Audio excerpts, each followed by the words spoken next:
날마다 쓰는 나의 신앙일기 TV 데일리 큐티 나무향기입니다. 오늘 함께 묵상할 성경 본문은 마태복음 8장 14절에서 22절입니다. 예수께서 베드로의 집에 들어가사 그의 장모가 열병으로 앓아 누운 것을 보시고 그의 손을 만지시니 열병이 떠나가고 여인이 일어나서 예수께 수종들더라.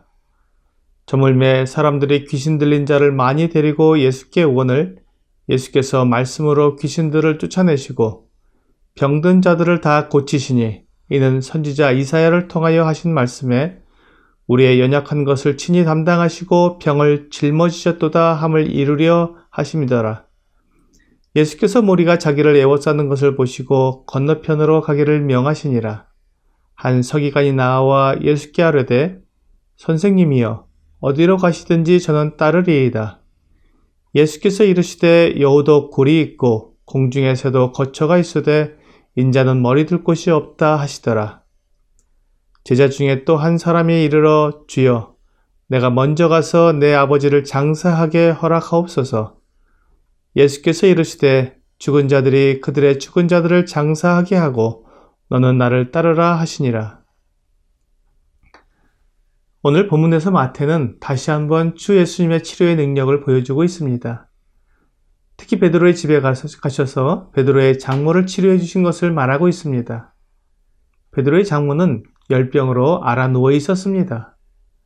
그때 주님께서 그의 손을 만져주셨습니다. 그러자 열병이 떠나갔습니다.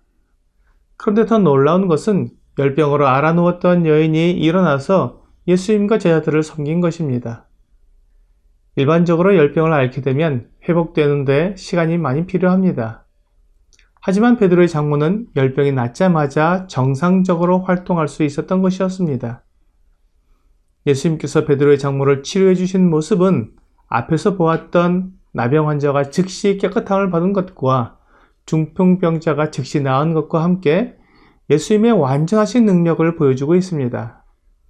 이 소문이 주위에 퍼지자 마을 사람들이 귀신 들린 사람들을 많이 데리고 왔습니다. 예수님은 말씀으로 귀신들을 쫓아내셨고 또한 병든 자들을 다 고쳐주셨습니다. 예수님은 어쩌다가 한두 사람을 고쳐주신 것이 아니라 사람들이 데리고 온 귀신 들린 자들과 또한 모든 병자들을 다 고쳐주셨습니다.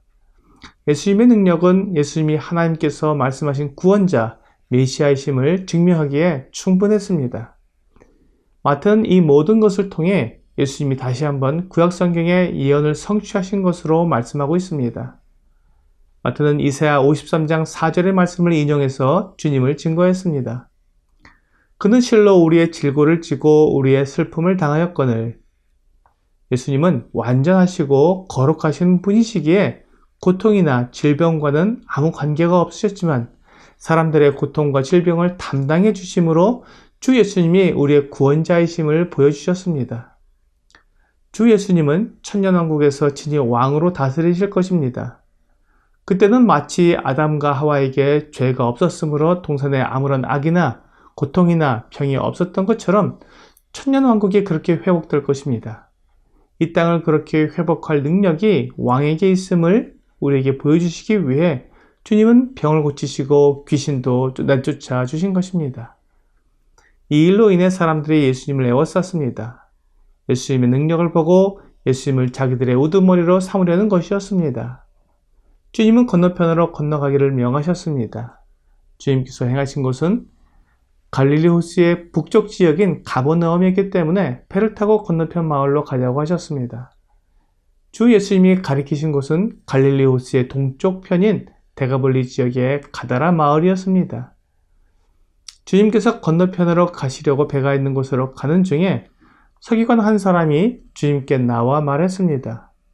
선생님, 어디로 가시든지 저는 따르리이다.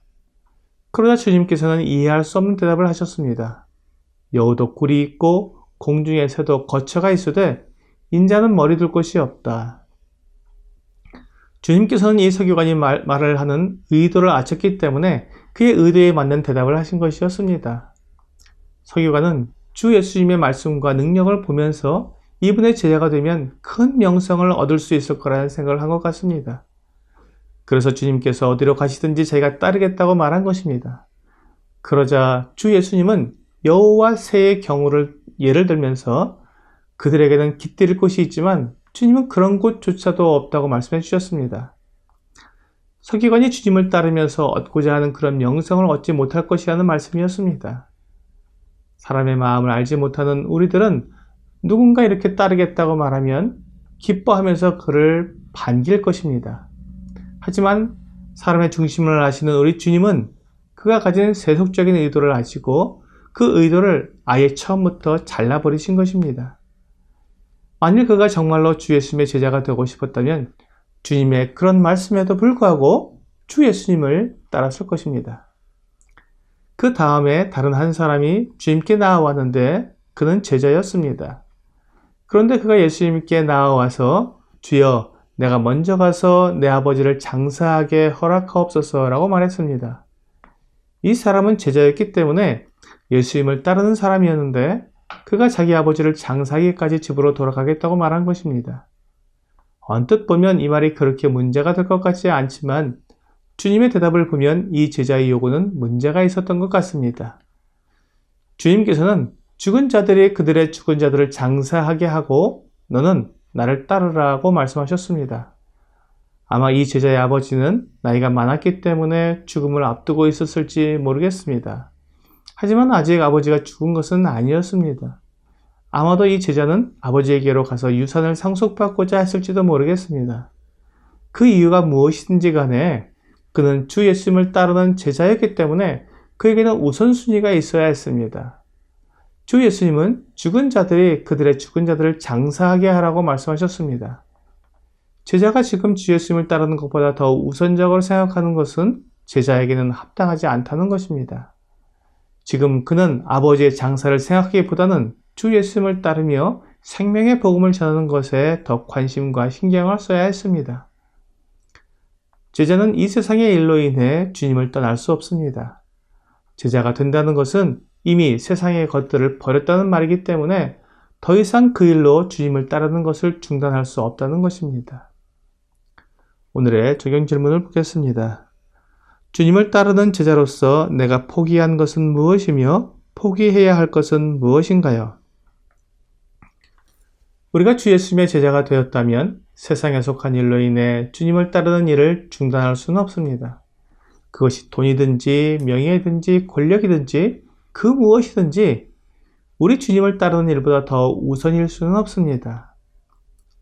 오늘 세상이 주는 것으로 만족하지 않고 오직 하나님을 사랑하며 주 예수님의 제자로서 주님을 증거하는 일을 최우선으로 삼는 여러분과 제가 되기를 주 예수님의 이름으로 기도합니다.